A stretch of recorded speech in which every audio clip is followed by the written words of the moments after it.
and welcome to the Homeschool Oklahoma podcast. I'm Jonathan Bartlett, and today we're talking about why we don't want the option of free money. So lately there's been a lot of talk about various type of voucher programs, whether they're ESAs, true vouchers, or the so-called tax credits.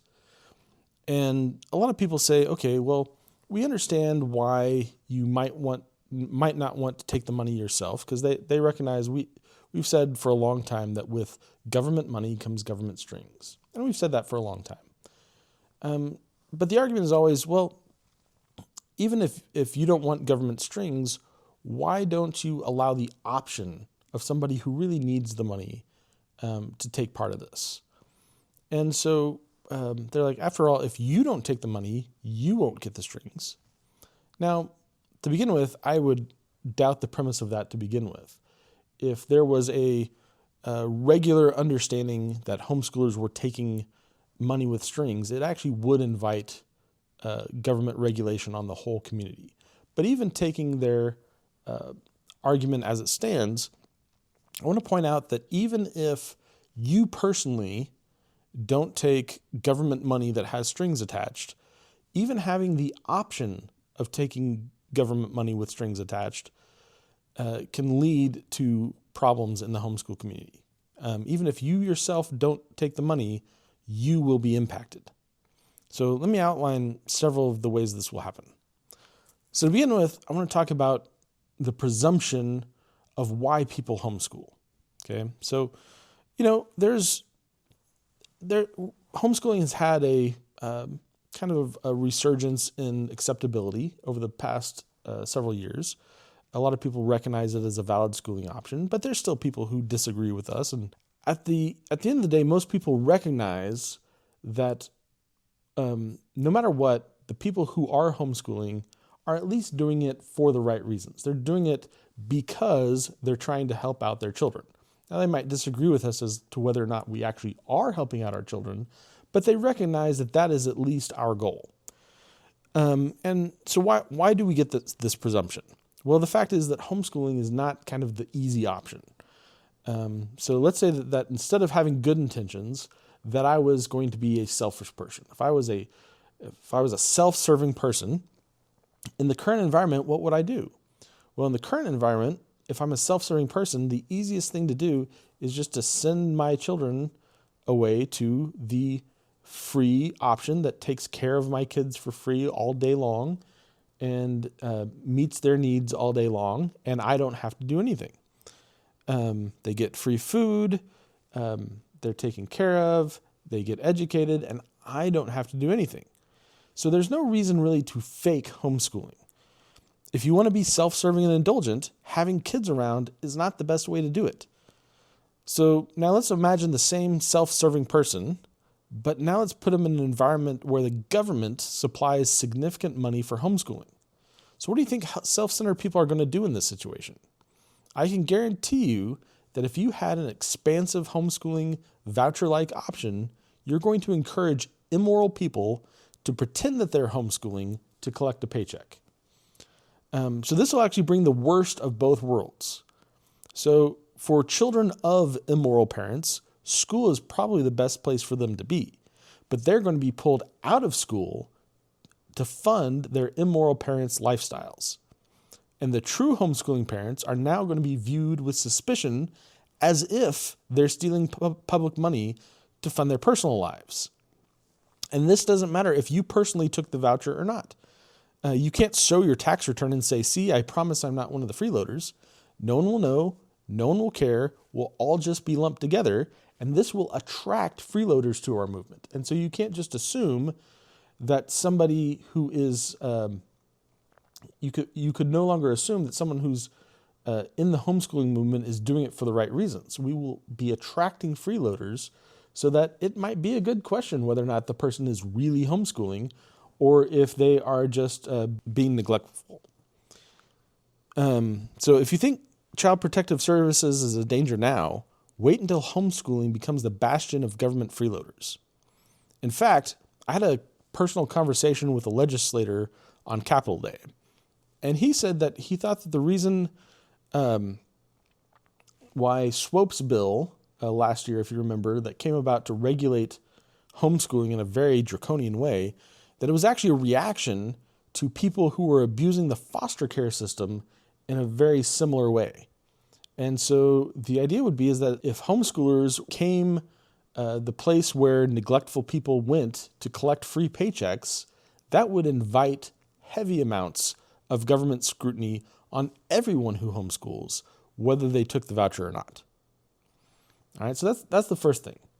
Secondly, vouchers will have an impact on the homeschooling community in a broad way, and it will undermine the purposes of the homeschooling community in a broad way. So let's just say that only 10 to 20% of homeschoolers take the voucher, and 80 to 90% don't. Well, what will that do to the 80 to 90%? Well, so for the money for the 10 to 20% to be helpful, that means that co-ops will have to accept the funds. So if the co-ops aren't accepting the funds, the money's not going to do them any good anyway. Most of the money that homeschoolers spend on homeschooling is with their co-op or with their sports team or other school group activities. That's where the money is actually spent. Well, if the group accepts the money, then the entire co-op will have the government money strings attached. So that means that the education freedom of every student in the co-op will be compromised, even if they didn't individually take the money themselves. So if you just have this small group that is taking the money, that will impact every student in the co-op that they go to.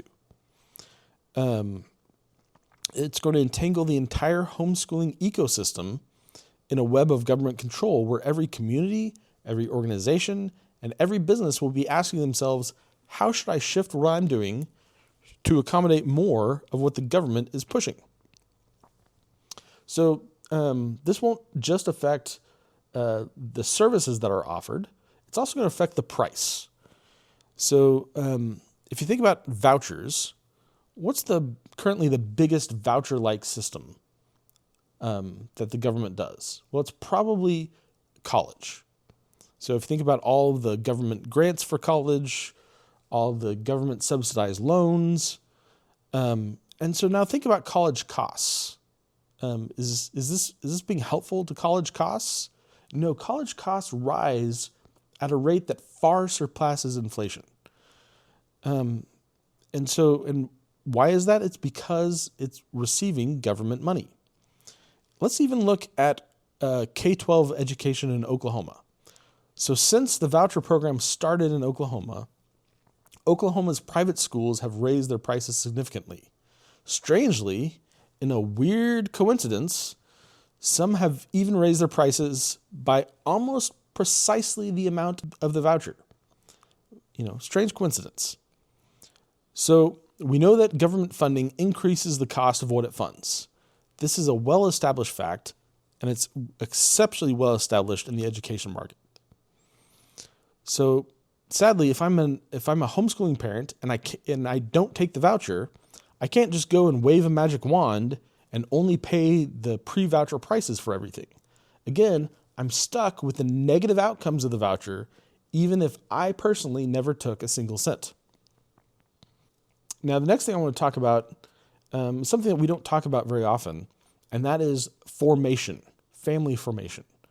A lot of times we think about people as if they just spring into the air fully formed with all their beliefs intact, and that as if they all had the perfect beliefs right when they started. And that's just not how people work. We all are inculcated into a culture. And the culture that we inculcate affects the culture that we live in. So for homeschooling, the benefits of homeschooling freedom aren't always immediately obvious to most families when they start. So most families, when they start homeschooling, aren't doing it for the educational freedom. They're doing it to solve a problem. Most people start homeschooling because maybe their child's having trouble learning to read in school, or they're having a difficulty, they're they're having difficulty relating to a teacher, or maybe they're being bullied in class, things like that.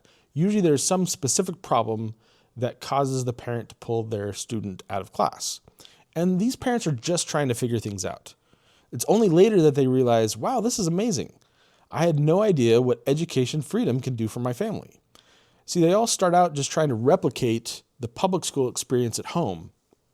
And eventually they figure out, you know what? With education freedom, I can do all sorts of things. I can go on field trips every day. Now let's consider the same family under a voucher system. They decide to homeschool for the same reason, but then they take the state money to help. And why shouldn't they? They're just replicating the state program at home. Because of this, they wind up locked in the state's way of thinking, and they never conceive that their homeschool could be more than a tiny replica of what the public school is doing. So the voucher system essentially bribes people who are just leaving the public school system to stay in its orbit. And those who haven't tasted the free air, they don't know what they're missing out on. And for those who didn't take the money to begin with, you'll wind up with organizations undoubtedly springing up that specialize in convincing parents to take the money and spend it with them. It's free money after all. And we've all seen this in every government agency that has free money available. There will be companies that rise up that know how to convince you to take that money and give it to them. So for an individual, being continually pressured and prodded by every organization at every instance to take free money, it eventually leads to compromise, and then to normalization of compromise. And after some time, this reduces the power and independence not only of the individuals, but of the whole community. And so it'll impact our homeschooling freedoms because we won't have the community that understands the freedoms. So basically we'll have the government incentivizing businesses to prey upon new homeschoolers to suck them back into the system they're trying to leave. And this not only keeps people from discovering their own freedom, but it actually diminishes the whole community, including the people who didn't take the voucher. And it relegates freedom to a small group of people who are no longer politically powerful enough to maintain their freedoms. Finally, I just want to say that government handouts are a drug. So there's a lot of legitimate purposes of government. I don't want to say that all government's bad. There's even a lot of legitimate purposes of government money. But here's the deal. Government handouts are a drug.